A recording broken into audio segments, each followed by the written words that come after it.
Welcome back to Miss English Channel, the place where learning English feels simple, warm, and real. I'm Emily, and today we're talking about something that touches everyone's life: money. Money, that little word that can bring both excitement and stress. Hi everyone, I'm Paul, and honestly, this might be one of our most practical episodes yet. You're right, because whether you're a student, a parent, or working full-time, money is part of your story every single day. It's in your morning coffee, your bus ticket, even your dreams about the future. Exactly. And you know what, Emily? Many people feel worried when they hear the word money. They think it's complicated, but today we'll make it easy and fun to talk about in English. Yes, simple words, real-life examples, and ideas that can help you not just understand English, but understand your life a little better too. That sounds perfect. So let's begin. We all use money every day. We buy things, we pay for things. Right. I buy food, I buy coffee, I pay for my phone bill. That's called spending money. When you give money to get something, you spend it. Okay, so I spend money on coffee, I spend money on food, I spend money on my favorite sneakers. Exactly. Now, here's something very important. In life, we have needs and we have wants. These two small words can completely change how we see money. Needs and wants. What's the difference? A need is something you must have to live, like food, water, a place to live. Without them, life becomes very difficult. Okay, so I need food every day, I need water, and I definitely need my small apartment. Exactly. Now, a want is something you would like to have. It's nice, but not necessary. So maybe that new video game or a super expensive jacket? Yes, they're fun, but not essential. And understanding this difference between needs and wants is the first step to managing your money wisely. You know, that sounds simple, but it's actually powerful. Many people mix them up. They buy new shoes when their old ones are fine. Exactly. And later, they ask, where did all my money go? So, before we buy anything, we can pause for 2 seconds and ask, is this a need or a want? That's a great rule. It works in any language, not just English. It does. And speaking of rules, here's another one. Make a budget. A budget? That word sounds a little serious. It can sound serious, but it's actually your best friend. A budget is just a simple plan for your money to see where it comes from and where it goes. A plan for my money. I like that idea. So how do I make one? You can start right now with a notebook and a pen. No app, no calculator needed. Just draw 2 columns. On the left, write money in. On the right, money out. Simple enough. So money in means all the money I receive, like my salary from work. Exactly. And money out is everything you spend. Rent, food, coffee, transportation, your online subscriptions. Wow, I might be surprised where my money goes. Many people are. The little things add up. That one small coffee every morning, the snack after lunch, a movie ticket here and there, suddenly it's a big number. That's true. If I buy a $3 coffee every day, that's $90 a month. That's almost the price of a weekend trip. Exactly. So your budget is like a map. It shows you where your money travels. It doesn't judge you. It just gives you information. A map for my money. That actually makes budgeting sound kind of exciting. It is, because when you can see your money clearly, you start to feel more in control, and that's a great feeling. You know, Emily, this reminds me of learning English. At first, everything feels confusing, but once you start writing things down and seeing progress, it suddenly feels easier. That's a perfect comparison. A budget is like your vocabulary notebook, small steps that create big results. So once I have my budget, what's next? Then comes my favorite part, saving money. Ah, saving. The part that sounds good in theory, but feels so hard in practice. I know, but saving doesn't mean you stop living. It just means you make smarter choices. Okay, give me an example. Let's say you love coffee. You don't have to stop drinking it, but maybe instead of buying it every day, you make it at home a few days a week. That's fair. I could make coffee at home on Monday, Wednesday, and Friday, and treat myself at the cafe on weekends. Exactly. You save a little money each day, and over time, that becomes a lot. I like that. A small change that doesn't hurt, but still makes a difference. Yes, here's another simple one. Cook at home. Eating out can be fun, but also expensive. I know. Sometimes after work, I'm too tired to cook, so I order food online. That happens to everyone.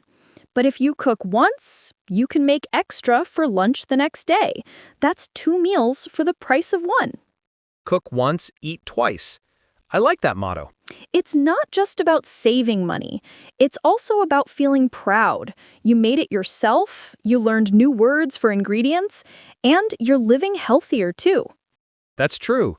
And that's another thing. Learning English can also help you save money. How so? When you understand English better, you can compare products, read instructions, and avoid mistakes when shopping or booking something online. That's such a good point. English isn't just a language, it's a tool for smart living. Exactly. Learning English and managing money. They both give you freedom. Yes, freedom to choose, to plan, and to grow. That's powerful. So small steps, smart choices, and daily awareness. That's the heart of it. Beautifully said, Paul.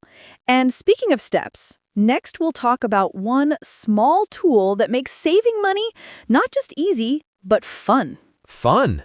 Saving money can be fun? Now I'm curious. Stay with us, you'll see. So, Paul, remember how we talked about saving being fun? Let's make that real.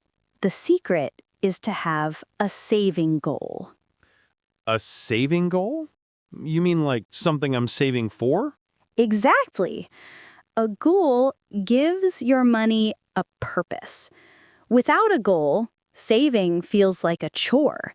But when you have a reason, something that excites you, it becomes motivating. That makes sense. Maybe I want to go on a vacation next year. Perfect. A vacation is a great goal. You can even give it a name. My Summer Trip Fund. I love that. It feels more personal, like I'm not just saving. I'm creating a story for my future. Exactly. Or maybe someone wants to buy a new bicycle, or help their parents, or even take an English course they've been dreaming about. Oh, that's a good one. I remember saving up for my first English class. I worked part-time and put a few dollars away each week. See? That's a perfect example. You weren't just saving money, you were saving for growth. And when I finally joined that class, I felt proud. Every word I learned felt like a reward for my patience. That's such a powerful connection. Your money and your motivation worked together. So, Emily, once I have a goal, what's next? Now comes the fun part. Make your goal visible. You can print a picture of it. Maybe that beach, that bicycle, or that English course certificate, and put it somewhere you can see every day. Ah, like a vision board. I love that idea. When I see it, it reminds me why I'm saving. Exactly. Every time you want to buy something unnecessary, that picture will whisper, "Remember your goal." That's really smart. It's like your future self talking to your present self. Yes, It helps you choose long-term happiness over short-term pleasure. And that's one of the most mature skills we can learn in money, in language, and in life. You know, I never thought saving could teach discipline like that. It really does, because saving isn't about losing something today, it's about gaining something better tomorrow. That's a beautiful way to put it. Okay, so we have a goal, a vision, and a plan. But where do I actually keep my savings? Good question. You can open a separate savings account just for your goal. One account for spending, one for saving. That way, you don't mix them up. That sounds smart. I could set a reminder every month to move a little money into that account. Exactly. You can even make it automatic, so you don't have to think about it. It just happens quietly in the background. Like magic. My money grows while I live my life. Yes, exactly like that. And here's a fun, old-fashioned way to make saving feel real. Get a piggy bank or a jar. A piggy bank? Like those little pink ones for kids? Yes, but it works for adults too. Call it your dream jar. Every evening, drop your coins or small notes in there. That's cute. My dream jar. I could even write my goal on it. Vacation 2026. Exactly. You'll be surprised how quickly it fills up. A few coins a day, but in a few months, it becomes something real. That's so true. When I was a kid, I used to save my coins in a jar for a soccer ball. One day I opened it and boom, I had enough. See? The same principle still works as adults. It's not about the amount. It's about the habit. I like that. It's almost like learning English again. If I study just 10 minutes a day, it may feel small, but after 6 months, it's huge progress. Exactly, Paul. Saving and learning are twins. Both require patience, small daily action, and belief that your effort matters. Wow, that really hits me. It's easy to forget that consistency is power. Yes. And here's something even deeper. Every coin you save is a promise to yourself. That's strong. A promise to become more mindful, more responsible, and more free. Exactly. So saving isn't just about money, it's about confidence. That feeling of, I can do this. I love that. It's like when you say your first full sentence in English and realize, hey, I'm doing it. Yes, the same pride, the same small victory. You know, Emily, sometimes I think saving isn't always about things you want to buy, but about the person you want to become. That's beautiful, Paul. Because when you control your money, you start to control your life.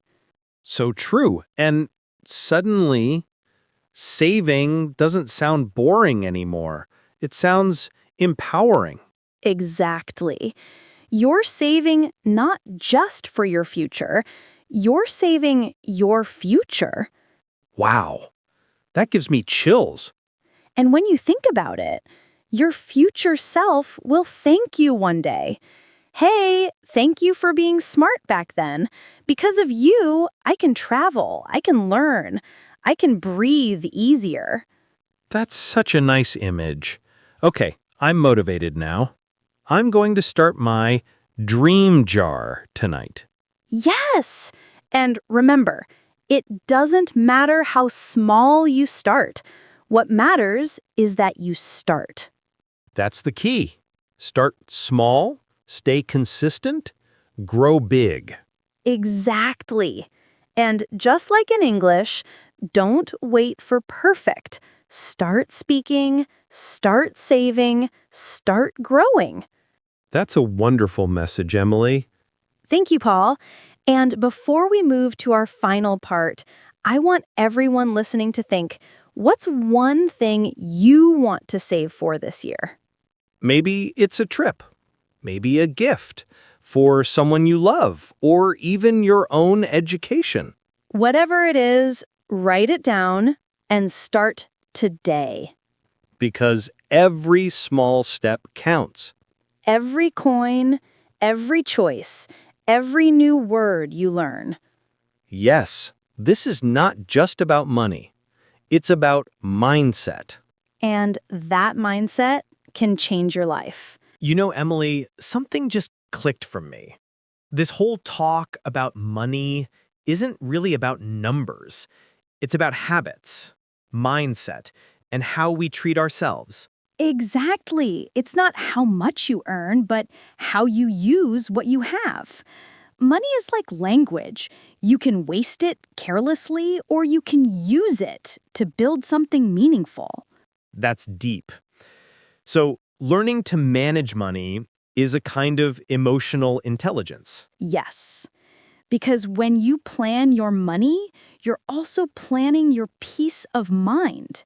You don't wake up worried. You feel calm. You know where your energy and your effort is going. I love that feeling. And honestly, it reminds me of learning English again. The first time I started, I didn't plan. I just watched random videos and hoped for the best.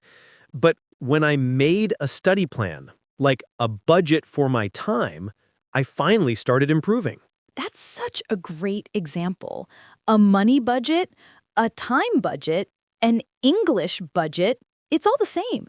You give structure to your dreams. Beautifully said.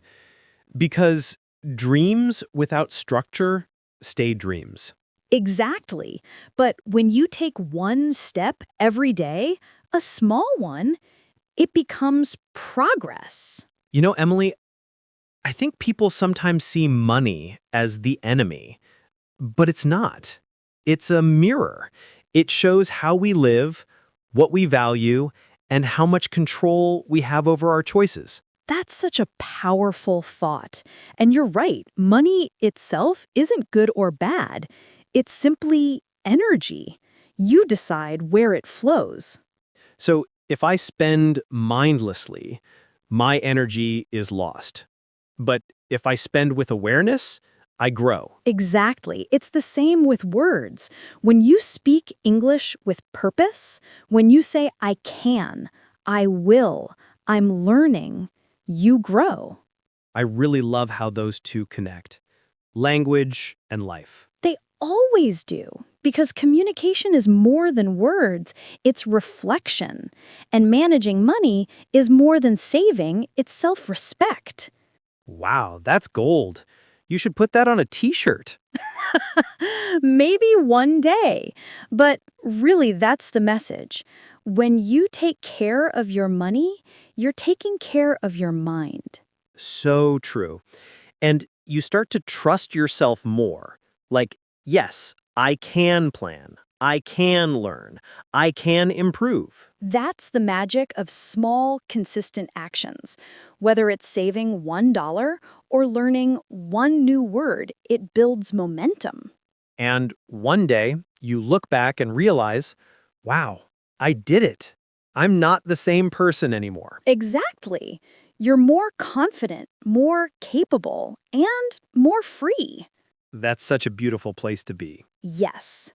And that's what we want for everyone listening today, to feel that quiet power inside, the power of choice.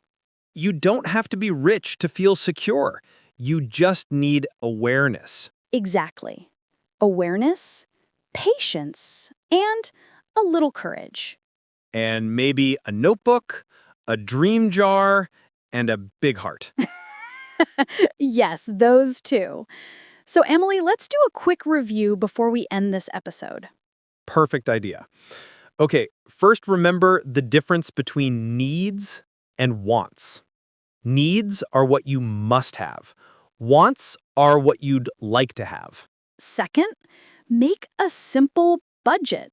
Just write down your money in and money out.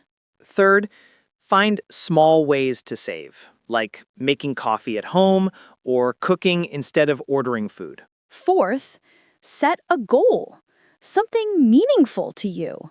A trip, a class, a dream purchase. Fifth, make saving visible and fun. Use a dream jar or a piggy bank and watch it grow. And last but not least, remember, saving is not just about money.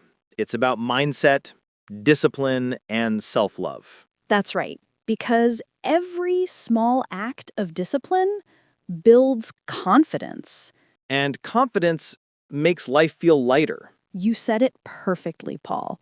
So to everyone listening, you can start today. Not next week, not next month, today. Yes. Take one small action. Write down your money in and money out, or put one coin in your dream jar. Just start. Because when you start, the world starts helping you. That's such a hopeful message. It's true. Sometimes all you need is a small spark. That little spark says, I'm ready to change. And change begins with awareness. Exactly. So today, look at your life like a story.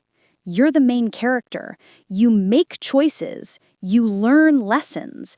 And every chapter can be better than the one before. That's a beautiful way to end, Emily. Almost. We can't finish without a little homework for our listeners.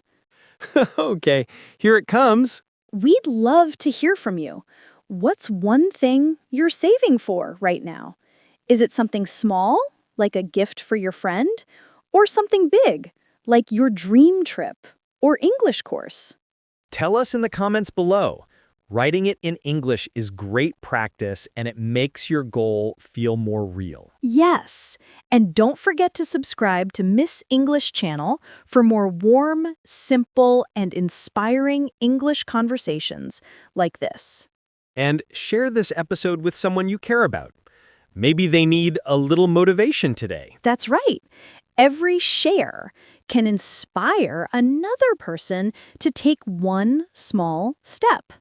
Thank you so much for joining us today, everyone. We hope this episode helped you feel more confident, both in your English and in your life. You're stronger than you think and smarter than you know. And no matter how small your start, it still counts. Keep going. We believe in you. Until next time, this is Emily. And I'm Paul. Take care, keep learning, and keep saving. One word, one coin, one step at a time. See you in the next episode. Goodbye, everyone.